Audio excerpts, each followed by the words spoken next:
तीन जादुई बांस की सवारियां। रतन बहुत ही मायूसी के साथ जंगल से अपने घर की तरफ लौट रहा होता है और वह अपने आप से कहने लगता है। अब मैं क्या करूंगा? मेरे घर का गुजारा कैसे चलेगा? मेरी नौकरी तो छूट गई, अब मेरा परिवार कैसे चलेगा?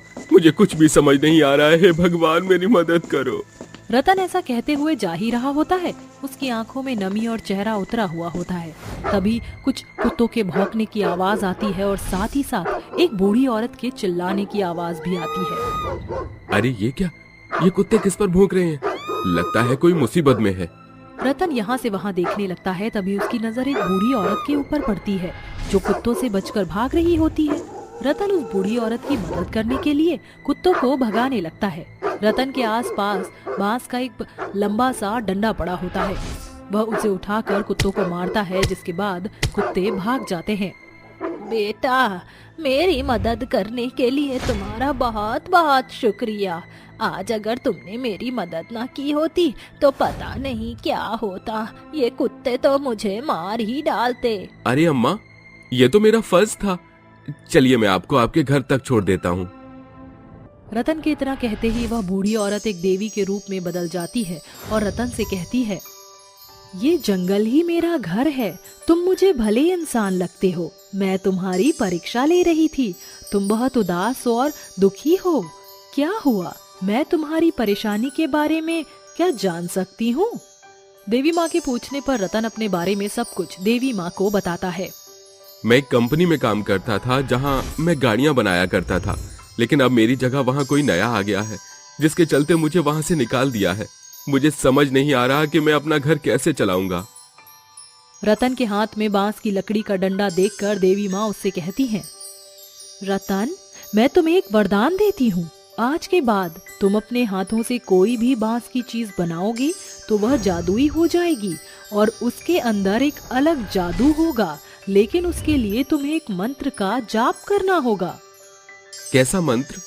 न सृष्टम न दृष्टम अभिलाष भेदनम, न सृष्टम न दृष्टम वायुमंडल भेदनम।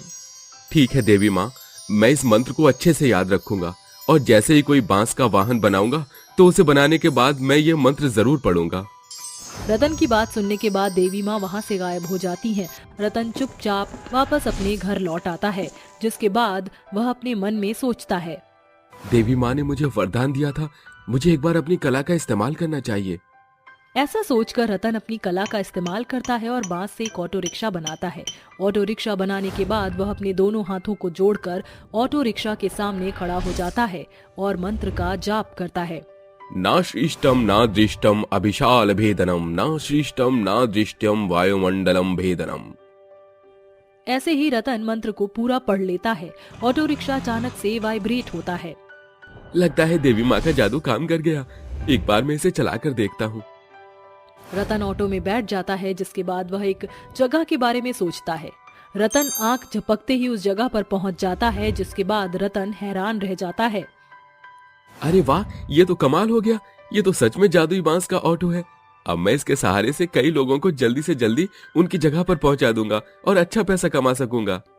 रतन बांस से बने हुए ऑटो को गांव में ले जाकर जोर जोर से आवाज लगाने लगता है।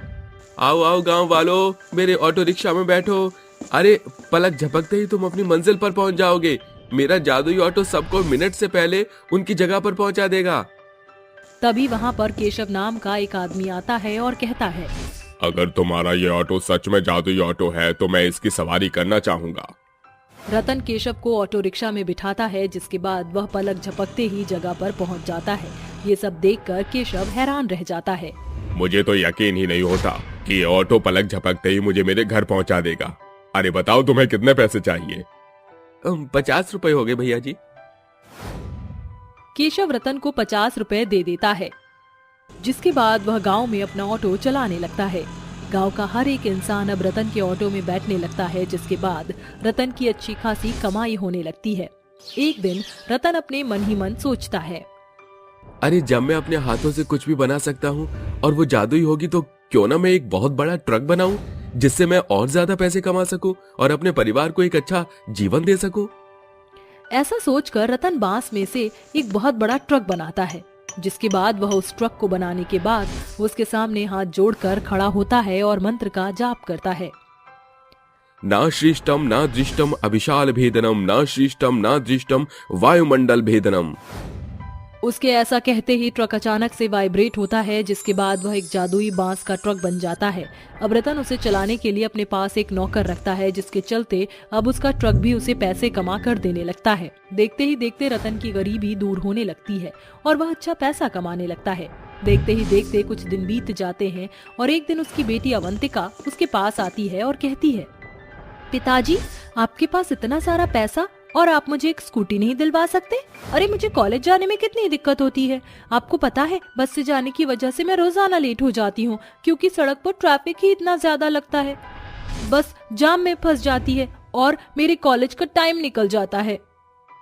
अच्छा तो ये बात है, मेरी बेटी को एक वाहन चाहिए। तुम चिंता मत करो, मैं तुम्हारे लिए बांस की स्कूटी बनाऊंगा। आज तक कभी किसी ने बांस की स्कूटी नहीं देखी होगी। वो स्कूटी कोई मामूली स्कूटी नहीं होगी बेटा, बल्कि बांस की जादुई स्कूटी होगी, जो पलक झपकते ही तुम्हें घर से कॉलेज और कॉलेज से घर पहुंचा देगी। ऐसा कहकर रतन फिर से अपनी बेटी के लिए एक बांस से बनी हुई जादुई स्कूटी बनाता है और बांस से स्कूटी बनाने के बाद वह उसके सामने हाथ जोड़कर खड़ा हो जाता है और मंत्र का जाप करता है। ना शिष्टम ना दृष्टम अभिशाल भेदनम, ना शिष्टम ना दृष्टम वायुमंडल भेदनम। मंत्र पढ़ते ही स्कूटी अचानक से वाइब्रेट होती है, जिसके बाद रतन बांस से बनी हुई स्कूटी अपनी बेटी के पास लेकर जाता है और उसे बांस से बनी हुई स्कूटी देकर कहता है, ये लो मेरी बेटी, आज के बाद तुम कभी भी कॉलेज के लिए लेट नहीं होगी। स्कूटी पर बैठने के बाद तुम पलक झपकते ही अपने कॉलेज में पहुंच जाओगी। अच्छा पिताजी, ऐसा है क्या? मैं भी एक बार इस स्कूटी को आजमा कर देखती हूँ। अवंतिका उस स्कूटी पर बैठकर अपने कॉलेज के बारे में सोचती है, जिसके बाद आंख झपकते ही वह अपने कॉलेज पहुंच जाती है। ये सब देखकर अवंतिका बहुत खुश हो जाती है और अपने आप से कहती है, अरे वाह पिताजी, आपके हाथों में तो जादू है। वो कुछ भी बनाते हैं वह जादुई बन जाता है। ऐसे पिता हर किसी को मिलने चाहिए। अवंतिका जादुई बांस से बनी हुई स्कूटी पाकर बहुत खुश होती है, जिसके बाद वह कभी भी कॉलेज के लिए लेट नहीं होती। वहीं दूसरी तरफ वह अपनी जादुई बांस की स्कूटी पर अपनी सभी सहेलियों को भी बिठाती है और उनके साथ घूमती है। जादुई सोने के कटेल का घर। कटेल बोलो कटेल, ताजे ताजे कटेल, कच्चे कच्चे कटेल, आओ आओ काका खाओ कटेल की तरकारी। अरे आओ चंद्रिका चाची, अरे चंद्रिका चाची ले जाओ अचार वाले कच्चे कटेल। अरे ओ गोपी, ठहर तो जरा, कैसे बेच रहा है कटहल? 40 रुपए किलो चाची। काहे रे गोपी, तू हमके बुर्बक बूझत है? 1 किलो कटहल के 20 रुपए से एक आना भी ज्यादा नहीं दूंगी। मगर चंद्रिका चाची, हाट बाजार में तो सभी तरकारी भाजी वाले 40 रुपए किलो कटहल बेच रहे हैं। अरे तू बाजार की बात छोड़, क्योंकि ये कटहल तो तेरे घर की खेती है। और फिर तू कौन सा बाल बच्चेदार है, क्या करेगा ज्यादा पैसे कमाकर? तुझे कोई परिवार का पेट थोड़ी पालना है। ठीक है चाची, 20 रुपए किलो ही ले लो। ये पहली बार नहीं था जब गोपी को कम दाम पर कटहल बेचना पड़ा। गरीब गोपी को हर दिन इन हालातों का सामना करना पड़ता था। दिन भर कटहल बेचकर सूरज की घटती किरण के साथ वह घर आता है। घर के नाम पर उसके पास कच्ची ईंटों से बनी झोपड़पट्टी थी, जिसका दरवाजा घास फूस से बना था। घर के पुराने खटिया पर बीमार रामलाल लेटा हुआ था। अरे गोपी, आ गया बेटा। हाँ पिताजी, आप आराम कीजिए, मैं जल्दी से खाना बनाता हूँ। गोपी जल्दी से चूल्हे पर खाना चढ़ाकर अपने घर को निहारने लगता है। तभी जल रही लकड़ी का एक सरकंडा उसके हाथों पर छटक कर पड़ जाता है। माँ। अरे गोपी, तू ठीक तो है? हाँ पिताजी, बस हाथ पर हल्की सी आंच लग गई। अरे इसीलिए कहता हूँ कि ब्याह करके बहू ले आ। चूल्हा चौका करना मर्द के बस की बात नहीं है। पिताजी, किस बेटी का बाप मुझ गरीब गंवार गोपी से अपनी बेटी ब्याहना चाहेगा? इस गरीबी में आपका और अपना पेट पालना ही पहाड़ है। वो तो गनीमत है कि इस कटहल के गांच से कटहल तोड़कर बेचकर दाना पानी चल रहा है। ऐसा कहते हुए गोपी अपनी गरीबी की गहराइयों में गुम हो जाता है। समय गुजरता है। एक दिन गोपी कटहल से भरी टोकरी माथे पर लादे बाजार की ओर बढ़ रहा था। तभी उसे ठंड में ठिठुरती एक बुढ़िया दिखती है। कटहल ले लो, कटहल, कच्चे कच्चे कटहल। अरे अम्मा, तुम यहाँ क्यों बैठी हो? मुसाफिर हूँ बेटा, रास्ता भटक गई हूँ। बेटा रास्ते में कुछ चोर लुटेरे ने मेरे पैसे खाना सब कुछ छीन लिया। मुझे बहुत जोरों की भूख लगी है मगर हाथ में एक खोटा सिक्का तक नहीं। बुढ़िया की आप बीती सुनकर गोपी बिना अपनी परवाह के सहानुभूति के साथ कहता है, ये लो अम्मा, ये पैसे और ये एक कटहल रख लो, बिल्कुल पका कटहल है, इसे अपने घर ले जाना। शुक्रिया बेटा, भगवान तुम्हारे ओछे घर को बड़ी बरकत से भरे। इस तरह उस दिन गरीब गोपी खाली हाथ ही घर लौट आता है, जहां वह देखता है उसके पुराने घर की नींव पर एक विशाल कटहल का बड़ा ही नायाब घर खड़ा है, जिसके बाहर सीढ़ी, दरवाजे, खिड़कियां सब बने थे। अरे ये घर तो बिल्कुल कटहल के जैसा है, ये कैसे हो सकता है? अचानक वही बुढ़िया कटहल के घर के दरवाजे पर खड़ी दिखाई देती है। अम्मा, आप यहाँ गई नहीं आप? फिर वह अम्मा एक देवी में बदल कर बोल पड़ती हैं, कैसे जाती गोपी, तुम्हारा मुझ पर कर्ज जो था, चौंको मत गोपी, मैं देवलोक की देवी हूँ जो तुम्हें आजमा रही थी। तुम बेहद खरे इंसान हो। तुमने जो मुझे कटहल दिया था, मैंने उसे जादुई सोने के कटहल घर में बदल दिया है। इतना ही नहीं, अब से कटहल का पेड़ भी जादुई पेड़ है, जिस पर के कटहल कभी खत्म नहीं होंगे। और हाँ, जिस कन्या के कदम पड़ते ही ये जादुई सोने का कटहल घर 4 गुना और बड़ा हो जाएगा, उसे अपनी जीवन संगिनी समझ लेना। इतने के बाद वह देवी जादुई कटहल घर के दरवाजे से गायब हो जाती हैं और गरीब गोपी सीढ़ियां चढ़कर जैसे ही कटहल घर में कदम रखता है, वह भौचक्का रह जाता है। अरे मोरी मैया, अब जान पड़ा कि ये जादुई कटहल का घर कैसे है। यहाँ तो सब कुछ सोने के सामान में बदल गया है। अरे दीवार सोने की खटिया, खरे सोने का सब कुछ, मिट्टी का चूल्हा भी सोने में चमचमा रहा। अरे तू गरीब नहीं रहा रे गोपी। जादुई सोने के कटहल घर को देखकर गरीब गोपी की आंखें खुशी से टिमटिमा उठती हैं। गोपी हंसी खुशी से अपने पिता रामलाल के साथ रहने लगता है और अगली भोर जैसे ही वह जादुई कटहल के पेड़ से कटहल तोड़ता है, तभी अचानक वहां एक नया कटहल उगाता है। अरे वाह, ये जादुई कटहल का पेड़ का कमाल एकदम हटकर है। एक कटहल तोड़ते ही अगले ही सेकंड ताजा कटहल लग जाता है। फिर गोपी उन जादुई कटहल को टोकरी में भरकर बेचने बाजार निकल जाता है। अरे कटहल ले लो, कटहल, कच्चे कच्चे कटहल, मलाई कोफ्ते वाले कटहल। जैसे ही गोपी बाजार में कदम रखता है, एक भिखारी दंपति उसे घेर कर हाथ पसारते हुए कहते हैं, अरे कुछ पैसे दे दो भाई, हमने 2 दिन से कुछ नहीं खाया। मेरी बीवी के शरीर में चलने फिरने की जान भी नहीं बची। मगर तुम तो भले चंगे हो, फिर भीख क्यों मांगते फिर रहे हो? ये सुनकर भिखारी बसंता अपनी बेबसी लाचारी पर रोते हुए कहता है, अरे गरीबी और बेरोजगारी की लाचारी ने हम दोनों दंपत्ति को भूखे से भिखारी बना दिया। जब किसी से मदद का हाथ नहीं बढ़ाया तो मजबूरन मुझे भीख के लिए हाथ पसारना पड़ गया। भिखारी के सच्चे बोल गोपी की आंखों को भिगो देते हैं और वो कहता है, मैं करूंगा तुम्हारी मदद, आओ मेरे साथ। बसंता उन्हें अपने जादुई कटहल के पेड़ के पास लाता है। आगे बढ़ो और तुम ये सारे कटहल तोड़ लो। जैसे ही भिखारी गांच से हाथ बढ़ाकर कटहल तोड़ता है, पूरा पेड़ कई सारे कटहल के गुच्छों से भर जाता है। अरे ये क्या, मैं जिस भी डाली से कटहल तोड़ रहा हूँ वहां अगले ही पल कटहल कैसे उगाते हैं?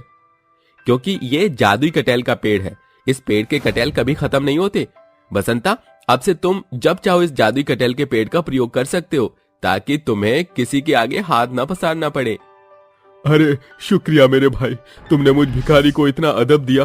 भगवान तुम्हें और बरकतों से भरे। फिर गोपी बसंता को टोकरी भरकर बेचने के लिए कटहल और कुछ पैसे देकर विदा करता है। ऐसे ही दिन गुजरते हैं और जब भी गोपी को मौका मिलता है, वह मसलूबों की मदद को हाथ बढ़ाता है। पिताजी, मैं कटहल बेचने जा रहा हूँ। अरे बेटा, अब तो हमारे पास ये जादुई सोने के कटहल का घर है, फिर हम गरीब भी नहीं रहे, तो क्यों मेहनत मजदूरी करके अपनी हड्डियां गला रहा है? क्योंकि पिताजी, गोपी को मेहनत से भागना अच्छा नहीं लगता। अच्छा, अब मैं चलता हूँ। गोपी माथे पर कटहल से ठक्कम ठेल भरी टोकरी लादे कटहल बेचने निकल पड़ता है। कटेल, कच्चे कच्चे कटेल, मलाईदार कोफ्ते वाले कटेल, बोलो कटेल। गोपी आगे बढ़ ही रहा था कि अचानक एक भागती हुई लड़की उससे लिपट जाती है। बचाओ, बचाओ। अरे भाग कर जाओगी कहाँ गौरिया? अरे ठहर जाओ, खबरदार जो इस लड़की को हाथ लगाया तो। अरे लौंडे, लाखन के बीच में मत पड़, ये कटहल की टोकरी उठाकर कल्टी कर। लाखन की हट देखकर गोपी उसे हाथापाई करके जमीन पर चित्त कर देता है और शुभी को अपने घर लाता है, जहाँ शुभी हैरत अंगेज होकर कहती है, ये कैसा घर है जो एकदम कटहल जैसा है? अंदर चलो शुभी, तुम्हें सब समझ आ जाएगा। जैसे ही शुभी जादुई सुनहरे कटहल के घर में कदम रखती है, वह कटहल का घर 4 गुना बड़ा होकर सोने में चमक उठता है, जहाँ खटिया खरे सोने के पलंग में बदलने के साथ बर्तन, चूल्हा, खिड़की, दरवाजे सोने में चमक दमक उठते हैं। मतलब शुभी ही मेरी जीवन साथी है? शुभी, क्या तुम मुझसे शादी करोगी? ये सुन शुभी की आंखों में बिखरी खुशी आंसू बनकर झिलमिलाने लगती है और वह झिझकते हुए कहती है, मगर तुम मुझ गरीब अनाथ लड़की से क्यों शादी करना चाहते हो? तुम तो इतना धनी इंसान हो और मेरे पास तो तुम्हें देने को कुछ नहीं। तुम्हारे कदम पड़ते ही मेरा जादुई सोने का कटहल घर जी उठा। ये इस बात का अनूठा संकेत है कि भगवान ने तुम्हें मुझ गरीब गोपी के लिए ही ठहराया था। जिसके बाद दोनों की शादी हो जाती है और वह खुशी खुशी अपनी शादीशुदा जिंदगी को जीने लगते हैं। आखिरकार गरीब गोपी को उसके हिस्से की खुशी नसीब हो ही जाती है।